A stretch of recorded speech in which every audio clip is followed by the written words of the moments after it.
Professeur Ketfi, bonjour. Bonjour. Vous êtes le professeur chef de service de la pneumophysiologie au niveau de l'hôpital de Ruiba, Alger Est. Et donc, professeur Ketfi, d'abord, on vous remercie pour avoir reçu l'agence de communication médicale Iliag Events au sein de votre service.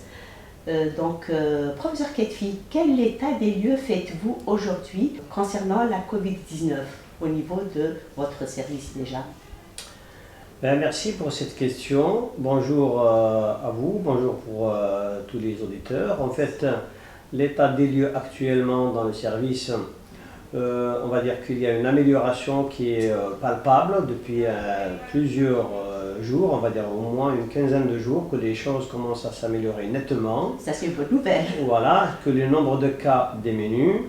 Et bien sûr, j'aimerais bien rebondir avant qu'on a déjà passé au mois de juin, juillet, un pic au cours de la première vague.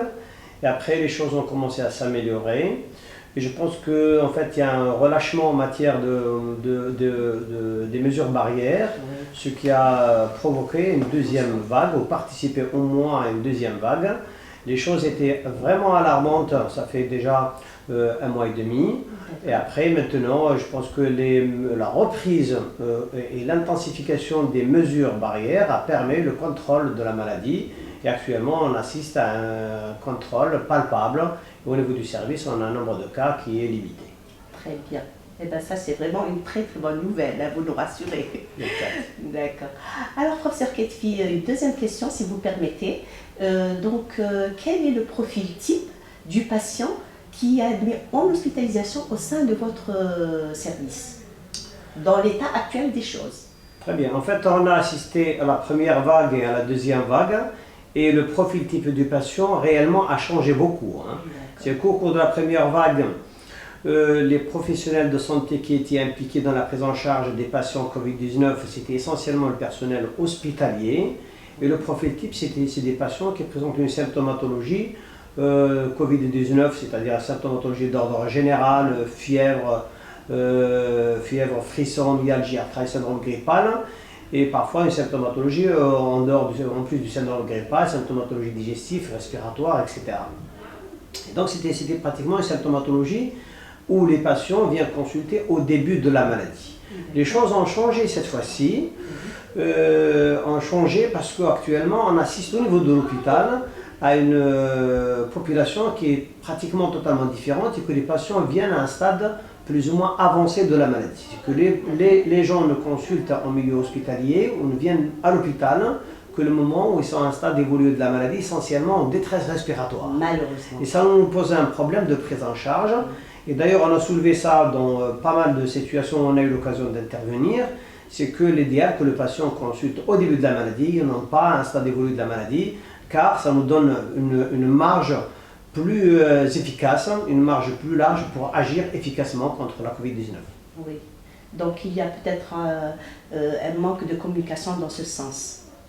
Non, je pense que plutôt parce que la première vague, c'était plutôt l'hôpital qui était impliqué à la première, à la façade au premier ordre de la prise en charge des patients Covid-19. Et deuxième vague, pratiquement, il y a beaucoup d'intervenants, pratiquement toute la communauté médicale a été impliquée, et que les patients ne consultent plus à l'hôpital, ils consultent plutôt chez les médecins privés, ils consultent au niveau des polycliniques. Et par conséquent, on a une sorte de sélection de malades et on reçoit que les patients qui sont à un stade avancé de la maladie et surtout en détresse respiratoire. Et ça, c'est quand même une bonne chose alors. Segmenter un petit peu en fonction du degré de la maladie. Franchement, pour pouvoir un petit peu désengorger les hôpitaux. Oui, si on prend ce volet-là, vous avez tout à fait raison, c'est que ça permet aux hôpitaux de ne prendre en charge que les patients qui sont réellement en détresse. Mais en même temps, d'un autre côté, c'est qu'il y a un protocole thérapeutique du ministère de la Santé qui se base essentiellement sur l'association chloroquine azithromycine qui n'est pas appliquée réellement dans les structures en dehors de l'hôpital. Oui. Donc les patients en fait, qui ont consulté en dehors de l'hôpital, dans la majorité des cas, n'ont pas bénéficié de ce protocole. Donc maintenant, est-ce qu'ils n'ont pas bénéficié, est-ce que s'ils ont reçu ce traitement ça aurait dû apporter un plus.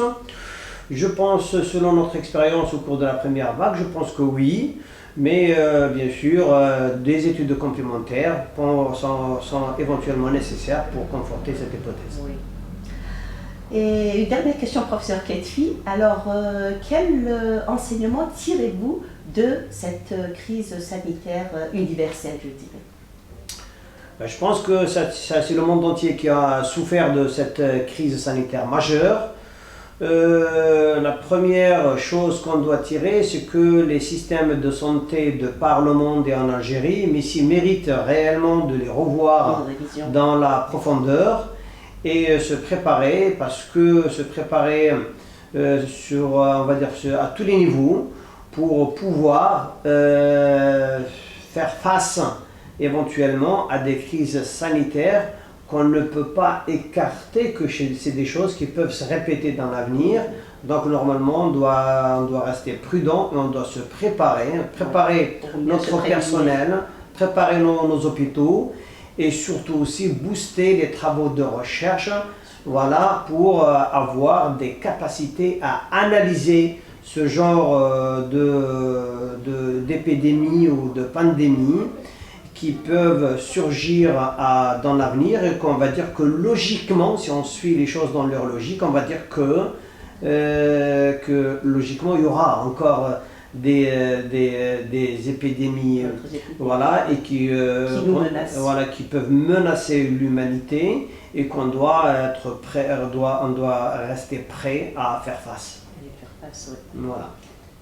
En espérant donc effectivement qu'on boostera la recherche dans ce sens, en tout cas chez nous. En tout cas, c'est notre souhait. Je pense que l'Algérie, elle a un potentiel important en matière, un potentiel humain, qui est prédisposé, je pense, à se lancer dans ce défi, et que juste un climat favorable et les moyens nécessaires permet de donner des avancées dans ce sens. Eh bien, merci beaucoup, professeur Ketfi. Je vous en prie. Merci de nous avoir reçus dans votre service et de nous avoir éclairé sur ce problème de la Covid-19, en espérant donc qu'il y ait une bonne issue à cette endémie. Merci, professeur. Merci. Merci à vous.